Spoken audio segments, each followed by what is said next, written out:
evening. Once again, this is Kama with the online talk show Pursuing Your Passion, as well as kamaspeaksradio.com.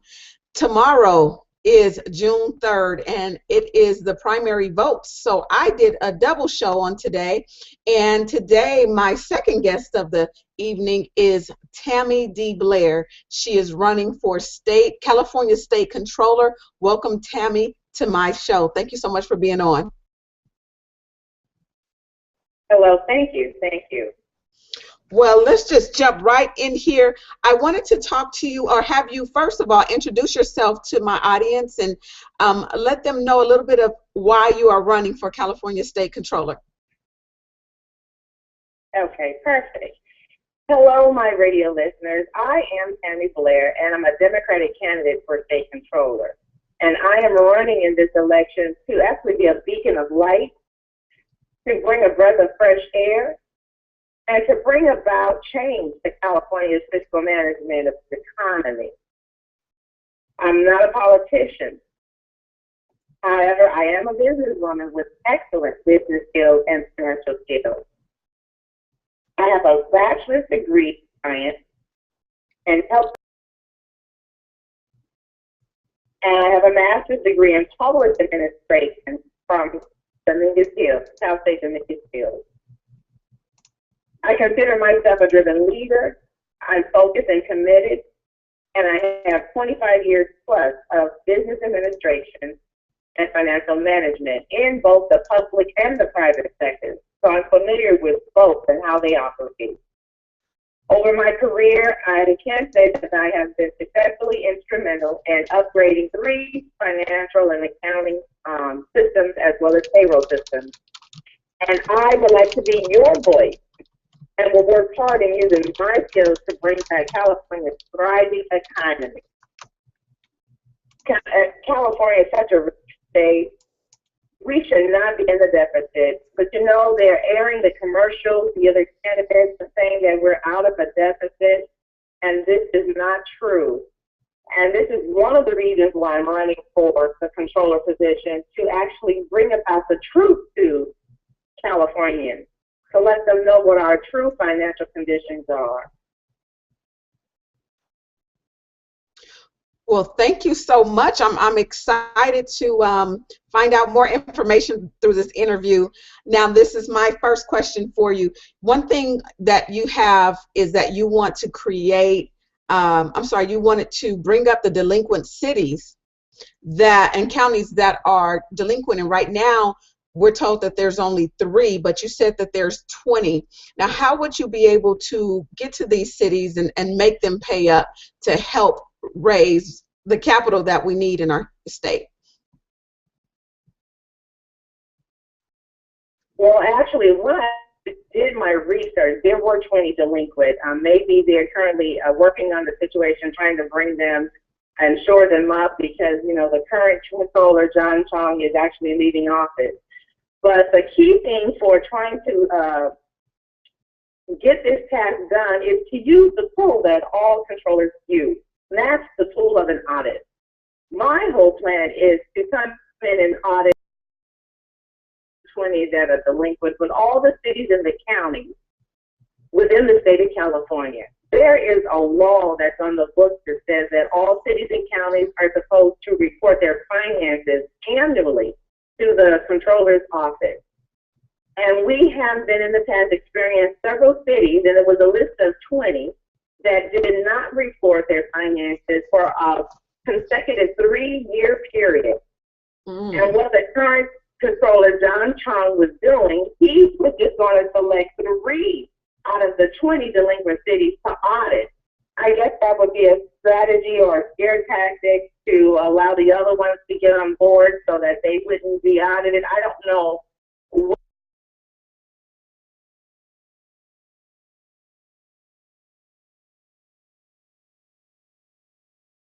says they have to report annually.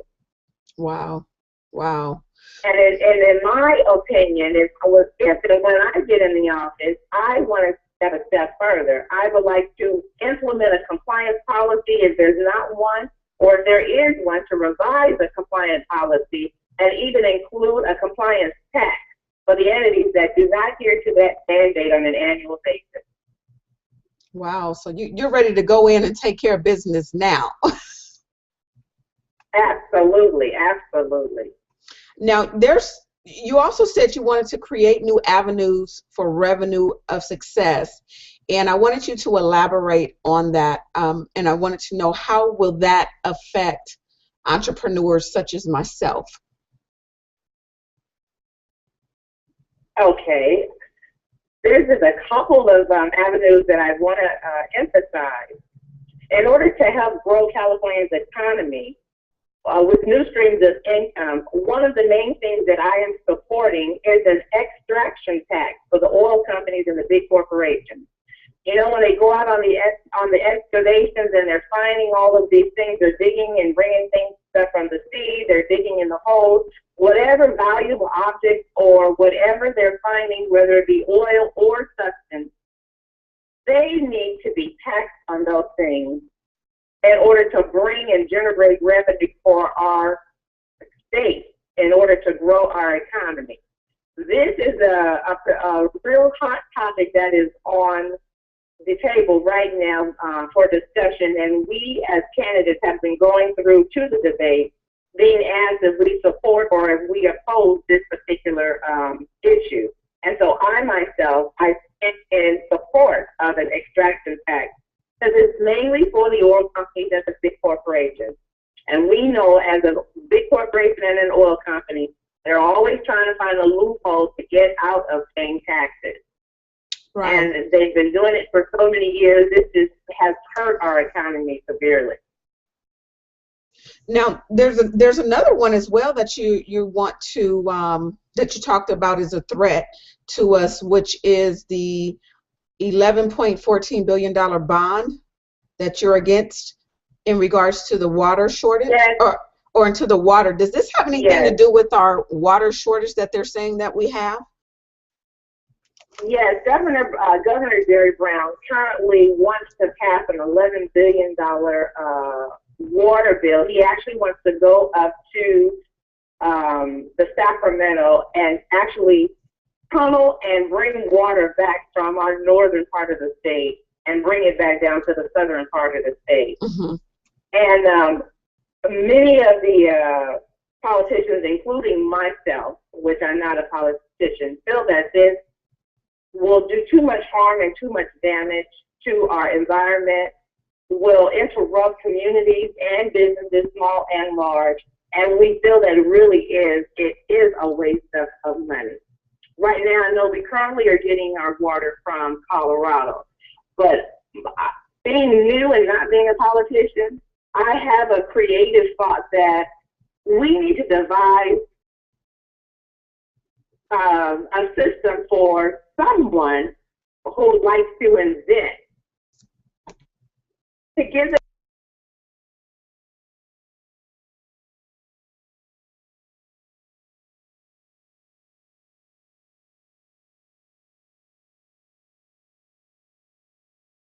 able to use this water. I know there's technology out there.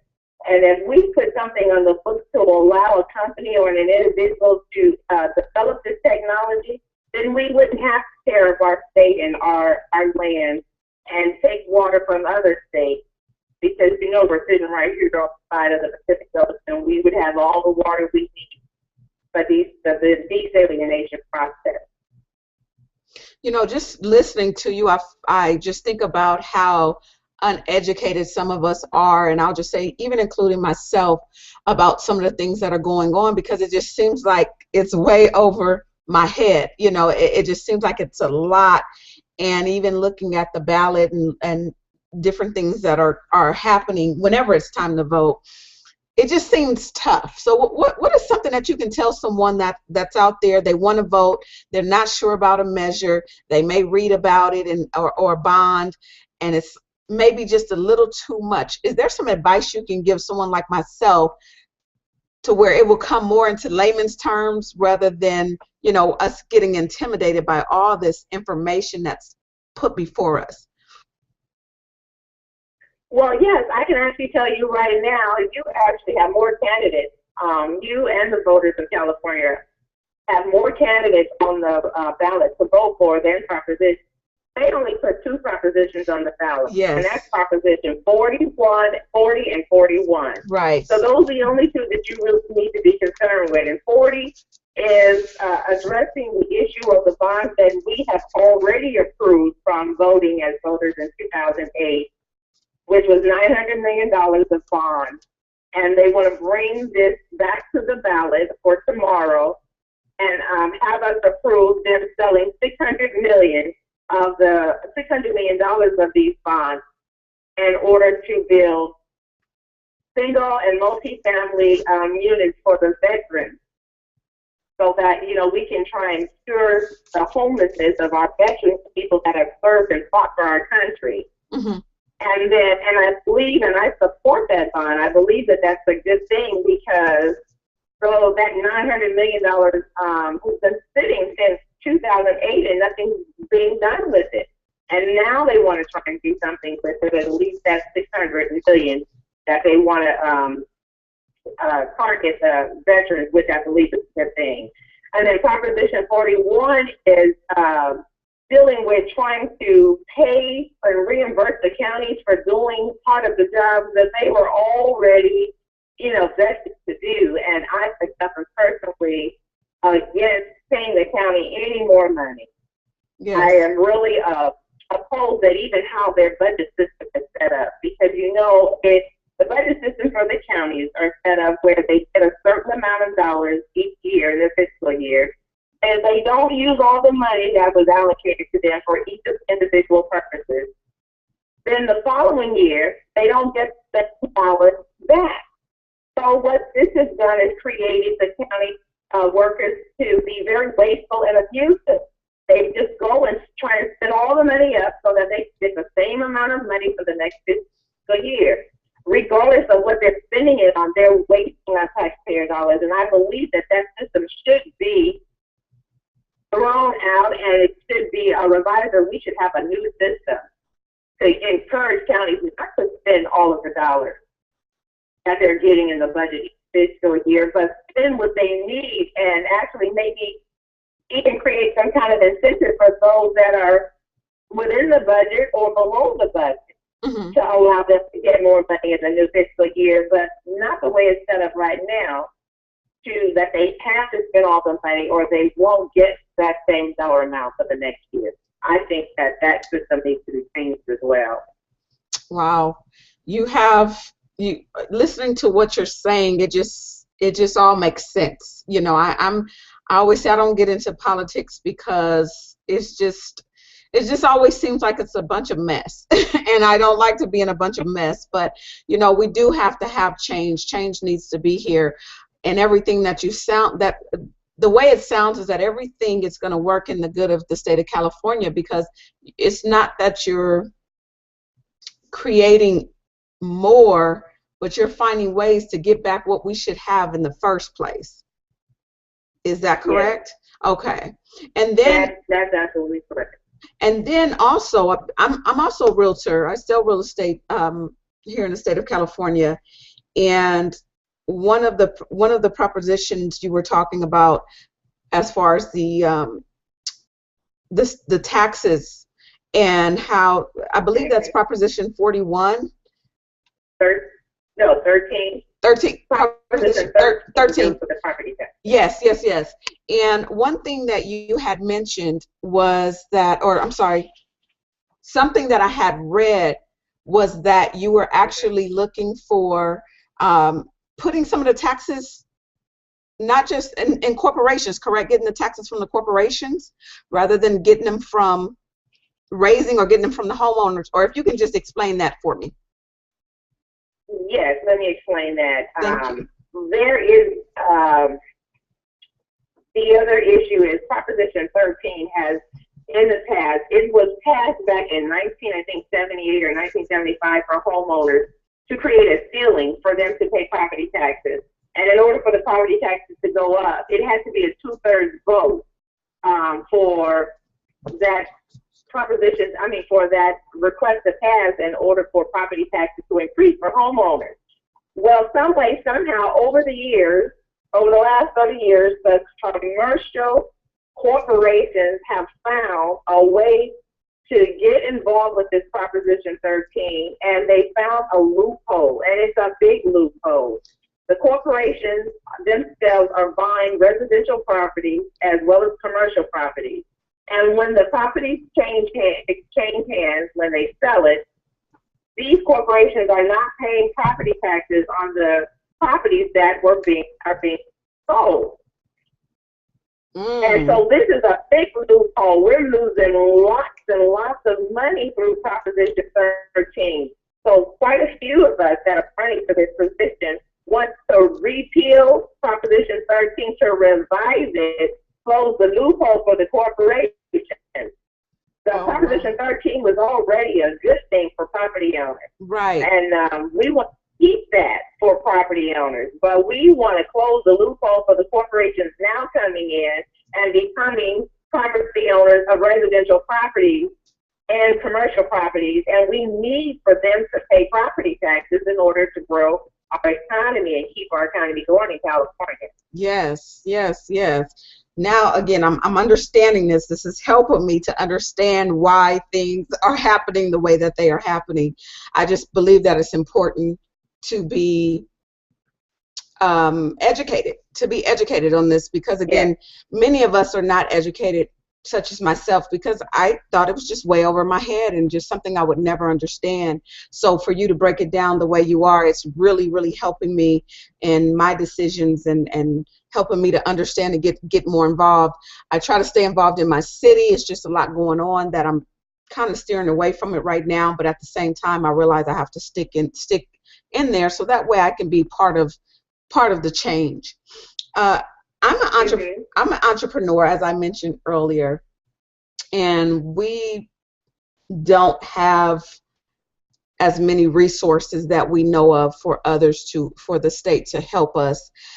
Are you aware of anything that can help entrepreneurs, small businesses, to get on their feet? I know there's things out there, it's just we're not aware of what's out there. Well, yeah, another one of my intentions is to bring awareness to consumers. I want to bring awareness and information to consumers about what's going on with the finances in California. I want to be able to have the California government operate in transparency and have accountability for everything that they're doing, because right now it's not accountable. And you can't see what's going on. We are getting bits and pieces of what they're doing in the state government, and that's why many of us are confused and many of us are not aware about the different programs that can help and assist small businesses as well as individuals, and how we can help improve our own finances, on an individual or on a business basis, in addition to as a state, in its entirety. I wanted to say that we also have, you're a small business owner, but we also have a major issue with many of the corporations leaving California. Yes. They're leaving California because of the state requirements and the regulations that are being placed on them and the taxes that they don't want to pay. I was in conversation with another candidate a couple of days ago, and they're saying that corporations they move to different parts of our cities in California, and they stay there for about 3 or 4 years, and in the 5th year, when it's time for them to report and pay taxes, then they pick up and they leave, so that they are avoiding to pay taxes for California, and that's how we're losing a lot of our finances and a lot of our income streams. And I want to try and see if we can develop something to keep the corporations and the businesses in California, to provide jobs for citizens, and to require the corporations and the businesses to pay taxes in order to grow our economy. Wow. Yeah, we definitely need that. We have so many people that are out of jobs, many people that can't even find something that they did previous, because so many people are moving their jobs out of the state of California. But yeah, I really hope and pray that that's something that happens and that changes. And my last question for you is in regards to the unclaimed property. I recently found out I had some money that was unclaimed. And at first, the first time I found out about the money, I didn't do much about it. I said, well, I'll get it, and I didn't. And then later I received a letter from someone that I guess is capitalizing off of your unclaimed money. They send something and they tell you for $40, they'll get you your money. And that's how I found out I had a bigger amount that was due to me. Now, you say you want to put a cap on it, that after about 5 years, it'll go back to the state. What is the current, how is it currently set as of now as far as unclaimed property goes? Okay, there's two systems for the unclaimed property in cash. And right now, I can't give kudos to the current controller, John Chung. He devised a system that was became effective January 1st of this year, 2014, that allowed people to go to his website, and there's like a 3-step process. Yes. So click on the link of unclaimed property, you put in your information, and if the unclaimed amount comes up, it's $500 or less. This is for anything that's $500 or less value. You can actually go through the 3-step process and claim your money without going through a whole lot of paperwork and red tape. And that I give him congratulations and kudos for. He has done a good thing with that, and he actually returned about, I think, $1 billion back to the citizens of California with this system that he put in place for $500 of unclaimed cash or property or less. My concern is to work on the property and the cash that's worth more than $500. Okay. That's where you come into all of the red tape, all of the many steps and lines and departments and being transferred here and there. Right now, we have billions of dollars that's sitting in the state controller's office that have not been claimed. Oh, wow. It's just sitting there. Yes, and we need to go in and devise a system to take care of that money. Yes, yes, definitely. And that property is just sitting there. They're not spending it. It's just sitting there. I don't even believe I have to get much speakers there accruing interest or, having, receiving compound interest on it. But I know it's just sitting there, so they're not doing anything with it. And what you read about from me is I would like to devise a system that if it's not claimed within a certain time period, let's redirect it back into the general fund so that we can help reduce the deficit and we can keep things moving. Because most times you have people that have died, or you have property that has been in a state or has been in a will, and there's nobody to come and claim it, and it just sits there with the state.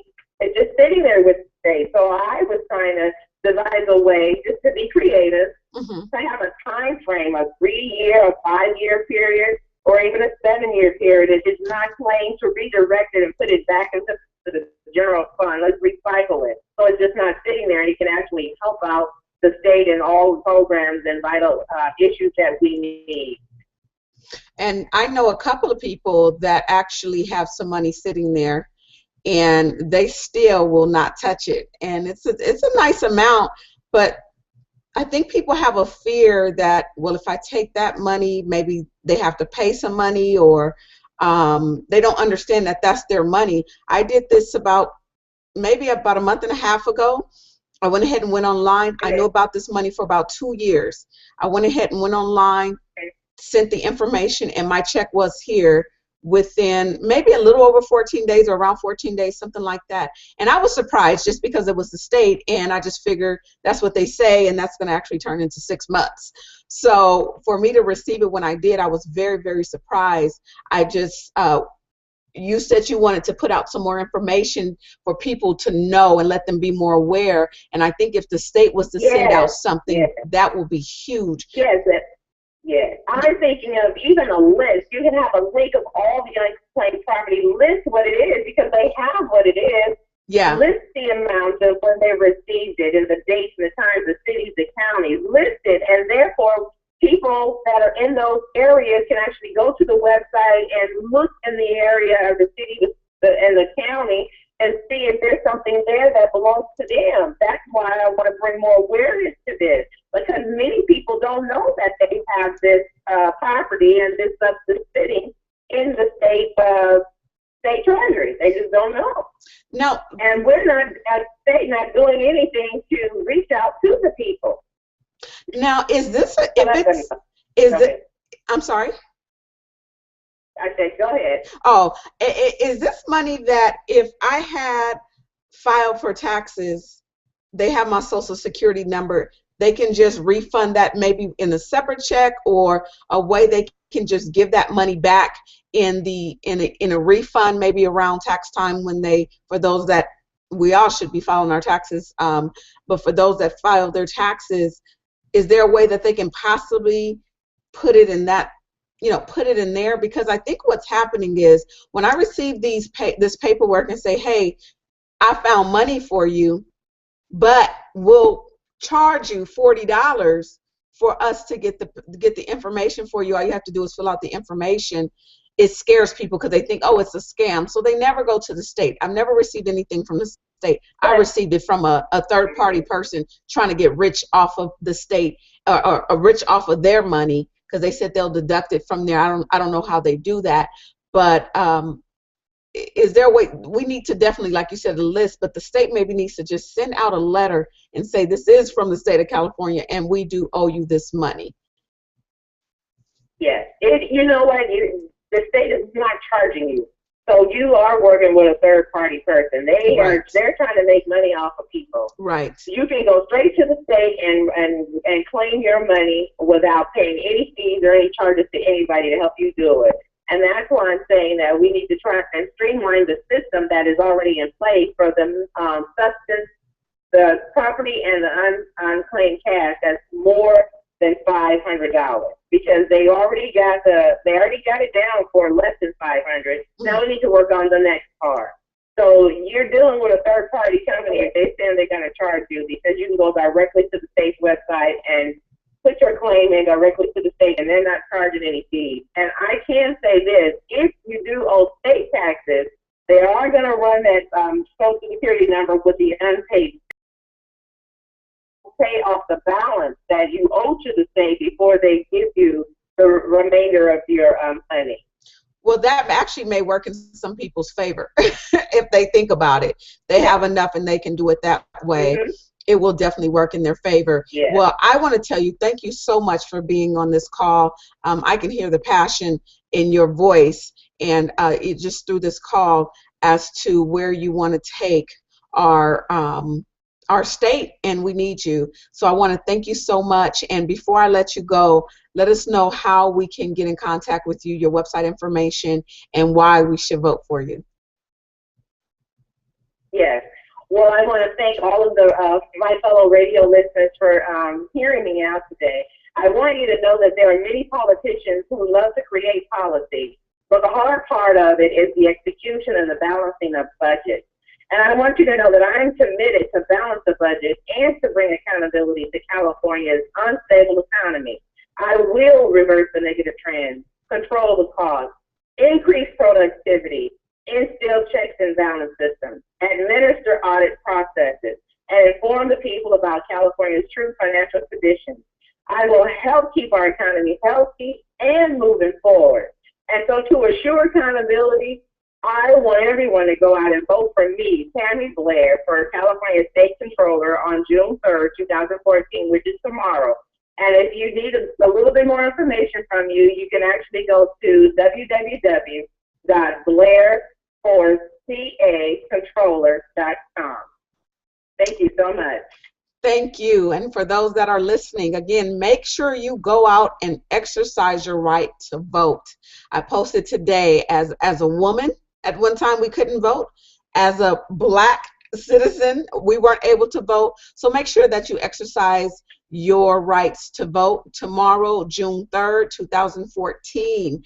Get out there, vote. Post your sticker. I can't wait to get my sticker. I told a friend of mine, she said she voted in the mail, and actually she said she voted for you, just FYI. She voted for you, but she voted through the mail, and I'm sorry? I said, praise the Lord. And So she says she just wanted her I voted sticker, but I know I will get mine tomorrow. And thank you for watching. Thank you for listening. To contact me, you can always go to commaspeaks.com to look at more shows, look at my blogs. If you want to get in contact with me, and you can listen to all my shows at commaspeaksradio.com. Thank you so much for watching. Thank you so much for listening, and everyone have a great night, and remember to always pursue your passion.